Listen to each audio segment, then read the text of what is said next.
పెళ్ళిళ్ళు ఫంక్షన్ల దగ్గర తెగ నోరూరించే ఈ కాజు ములంకాడ కర్రీ ఎప్పుడైనా ట్రై చేశారా? రెస్టారెంట్ స్టైల్లో భలే వచ్చిందబ్బా! తింటే మాత్రం మీ ఇంట్లో ఉన్న వాళ్ళందరూ ఫిదా అయిపోవాల్సిందే. చూస్తేనే నోరూరిపోతుంది కదా! ఒక్కసారి ట్రై చేశారంటే అస్సలు వదిలిపెట్టరు. Welcome to Anu foods. నేను మీ అనుష. నా ఛానల్ ఫస్ట్ టైం చూసినట్టయితే ప్లీజ్ సబ్స్క్రైబ్. ముందుగా కడాయి పెట్టేసుకుని అందులో కొంచెం ఆయిల్ వేసుకొని ఒక గుప్పెడంత కాజుని వేసుకొని చక్కగా ఫ్రై చేసుకోవాలి.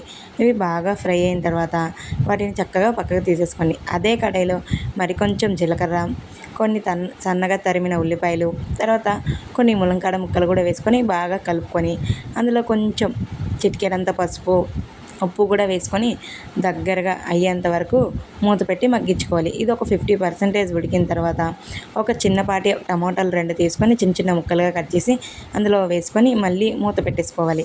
ఇది బాగా దగ్గరగా మగ్గిన తర్వాత ఇందులోనే కొంచెం అల్లం వెల్లుల్లి పేస్ట్ లేదా అల్లాన్ని వెల్లుల్లి దంచి వేసినా బాగానే ఉంటుంది.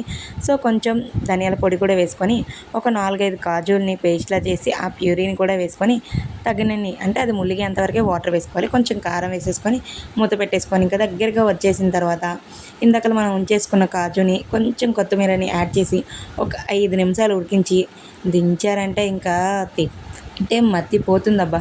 నిజంగా ఇది రెస్టారెంట్ నుంచి తెచ్చారా అనేలా ఉంటుంది.